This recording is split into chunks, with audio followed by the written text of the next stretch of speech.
What does it mean that vibrations are rising in our world? You've probably heard this, that we're living in a time where the vibrations are rising, that we need to know how to align with these vibrations if we want to feel good, if we want our life to be harmonious.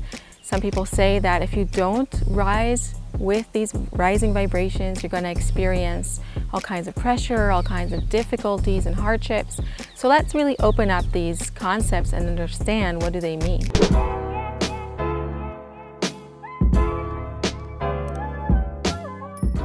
So welcome to Choosing to Connect, the place to love your life by living from love. I'm Tal, I'm a social psychologist and a spiritual teacher. And if there's something that truly amazes me, it's nature. Nature is a living, breathing system that is all around us and that we are part of. Even though we may feel as human beings that we are separate, that we are somehow in control, that we can do whatever we want, I think that in our days, in our times, we feel more and more that that is not so. That nature is in control, that nature can do whatever it wants, that we are quite small and really even clueless when it comes to understanding how to harmonize ourselves with this system and how to get our world to work and to stay in balance rather than all the craziness that is going on. So this is kind of an introduction to understanding the rising vibrations. Why? Because when I say, and when people say that vibrations are rising, what they really are talking about is that this system around us is constantly changing and it's constantly evolving us.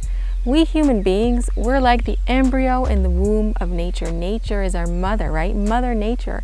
And we are the baby in her womb. And as a baby, we're constantly being evolved and developed. Now, what's important to know is that our initial state within this womb is an oppositeness from nature's quality of oneness, harmony, mutual interdependence and interconnectedness. We as human beings, we see this, that we have this default nature of separateness. We don't feel that we're connected. We don't sense it, we don't see it, and we don't behave according to this law of interconnectedness. And so this oppositeness from which we start and where we are right now, where humanity is completely opposed to nature and therefore completely out of balance with it, is what's causing us to experience all of the conflict and all of the pressures that we're feeling right now. And now the vibrations rising is exactly our Mother Nature, pressuring us to align with it.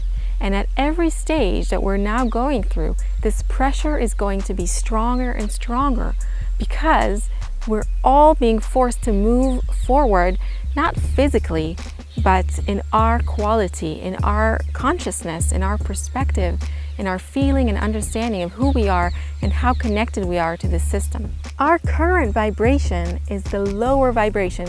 And what is a lower vibration? It's when I am within my ego level consciousness, is where I feel, I experience reality through my small self. What's about me? What is in things for me? How am I going to be affected by X, Y, Z? All of these thoughts that are focused on the self as separate, this is the lower level consciousness that keeps us vibrating at a lower level. It's not really about fear or sadness or any of that. It's really everything that is focused on the self, because that is what disconnects me from the whole.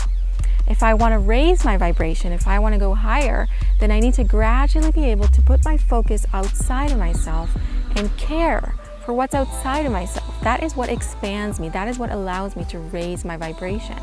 And actually, that is where true happiness, true love, true joy can truly reside, because my vessel, right, my vessel of perception expands to include more and more of what's outside of me, hence more and more of reality. This is the secret to enlightenment.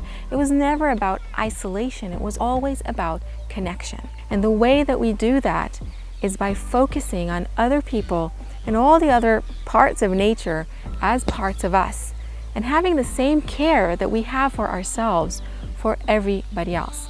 Now, I know that sounds difficult. It sounds like something that we can't do, but it's in the process. It's in the plan for us that we will be able to achieve higher levels of consciousness, of unity consciousness. So what we want to do is keep trying to get there, to aim ourselves in that direction, to want it, to pray for it, to ask for it, to search for it. It's that longing within us, it's that desire within us to become who we are meant to be, in oneness with all of life, in unity with others, in true care for life itself. If we want that, then nature will help us evolve. It's what it wants from us. Except right now, it's pressuring us and hating us and really beating us because we're not awake. And it's trying to help us awaken. So I'm here to say that in order for us to awaken, all we need to do is open our eyes and our ears to this message that keeps being given to us about how connected we are to nature and how nature wants us to start connecting back to it through wanting to change our quality from separateness, egoism, narrow self-concern, to connecting to what's outside of us, caring, praying, wanting, seeking to be one with everybody else and with all of life. So I hope that gave you a better understanding of what it means that the vibrations are rising and how we close that gap, how we can do what we need to do our part in this process in order to move forward with harmony, with abundance. We truly can create our reality in this way because our thoughts, our emotions, the changes we undergo change the reality outside of us and create our reality. So that's it for today. Leave your comments, share this video with people who you feel need to hear this, and subscribe to the channel to hear about more videos that come out. I'll see you again soon. Bye for now.